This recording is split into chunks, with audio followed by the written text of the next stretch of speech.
할렐루야.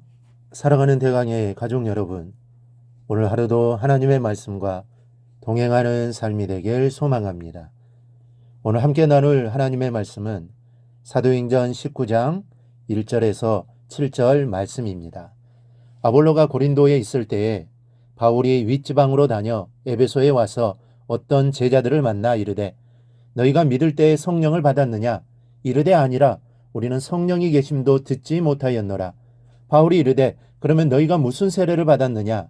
대답하되 요한의 세례니라. 바울이 이르되 요한이 회개의 세례를 베풀며 백성에게 말하되 내 뒤에 오시는 이를 믿으라 하였으니 이는 곧 예수라 하거늘 그들이 듣고 주 예수의 이름으로 세례를 받으니 바울이 그들에게 안수하며 성령이 그들에게 임하심으로 방언도 하고 예언도 하니 모두 12사람쯤 되니라. 아멘. 우리들 주변에는 장애인들이 있습니다.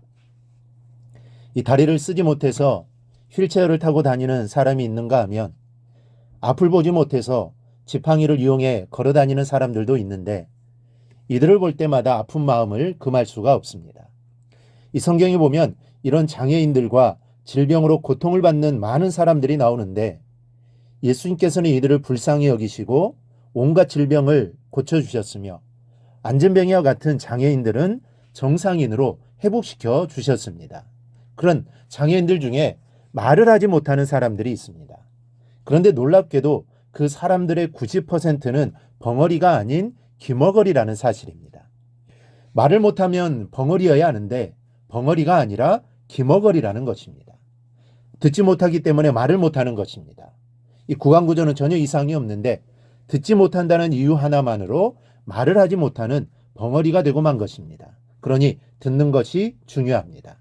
이 로마서 10장을 보면 믿음은 들음에서 나며 들음은 그리스도의 말씀으로 말미암았느니라 기록되어 있습니다.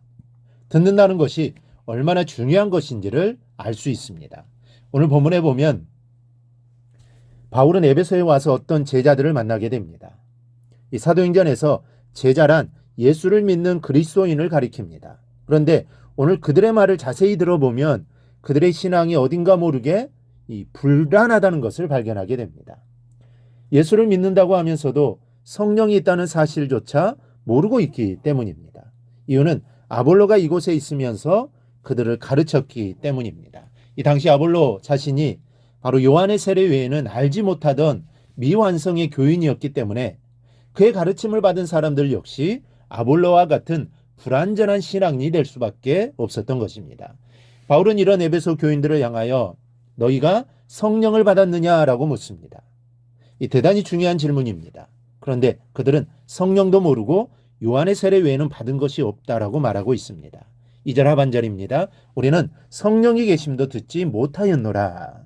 그들의 신앙이 요한의 세례를 벗어나지 못하고 있음을 짐작해 주는 내용입니다. 이 모든 그리스도인들은 죄를 떠나서 하나님께 돌아온다는 징표로 세례를 받습니다. 그런데 당시에 요한의 세례를 받은 사람들은 정작 그 뒤에 오시는 예수 그리스도를 발견하지 못했습니다. 그러나 마태복음 3장 11절에 보면 요한은 분명히 내 뒤에 오시는 이가 성령과 불로 세례를 줄 것이다 라고 증거했습니다. 그런데도 에베소 교인들은 요한이 주는 세례가 전부인 줄로만 알고 예수 그리스도를 통하여 주어지는 성령 세례를 경험하지 못하고 있는 것입니다.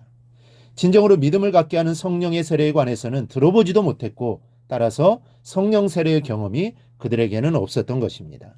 바울은 그 사실을 파악했습니다.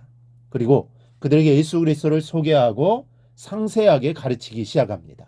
그리고는 그들에게 예수의 이름으로 세례를 다시 베푸는데 바로 그때 성령께서 임하시는 역사가 일어납니다. 5절 6절입니다. 그들이 듣고 주 예수의 이름으로 세례를 받으니 바울이 그들에게 안수하며 성령이 그들에게 임하심으로 예수 그리스도를 경험하고 성령께서 내 마음에 오심을 뜨겁게 체험하는 순간입니다. 그러더니 성령의 능력이 그들에게 나타나기 시작했습니다. 방언이 터지고 예언의 역사도 나타났습니다. 여러분, 성령 체험이 없는 신앙은 미미할 수밖에 없습니다. 진정으로 예수 그리스도를 체험하지 못한 신앙은 아무런 능력을 발휘할 수도 없고 삶의 변화도 일어나지 않는다는 사실입니다. 여러분 한번 상상해 보십시오. 성령을 받고 그 은사를 체험한 에베소 교인들의 삶이 어떻게 변화되었을 것 같습니까? 요한의 세례 정도밖에 알지 못하던 신앙에서 벗어난 것은 물론이요, 지금까지 맛보지 못한 구원의 감격과 기쁨을 맛보았을 것입니다.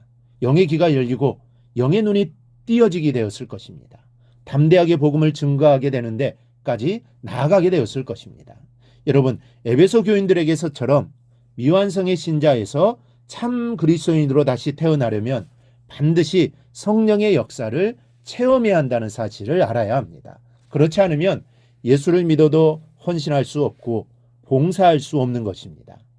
충성할 수도 없습니다. 그러므로 우리는 늘 성령의 역사를 체험해야 하는 것입니다. 그 길은 바로 말씀과 이 기도입니다. 우리의 삶이 늘 말씀과 기도로 살아가면 성령님이 나와 늘 함께 하실 것이고 나와 동행해 주실 것입니다. 바로 성령님과 동행하는 삶이 성령의 역사를 경험하는 삶입니다. 이 성령님은 하나님의 영입니다. 그러므로 하나님의 뜻대로 하는 것이 성령님의 마음입니다. 우리가 성령님과 동행하면 하나님의 뜻을 이루며 살아갈 수 있게 되는 것입니다. 그리하여 성령의 역사로 말미암아 성령의 은사를 체험하고 예수께서 나를 위하여 죽으신 것을 확신하여 늘 기쁨과 감격을 맛보면서 사는 우리 성도들이 다 될 수 있기를 주님의 이름으로 축원합니다. 오늘 묵상한 말씀을 굳게 잡고 삶으로 실천하며 살아내는 대강의 모든 성도들이 되기를 축복합니다.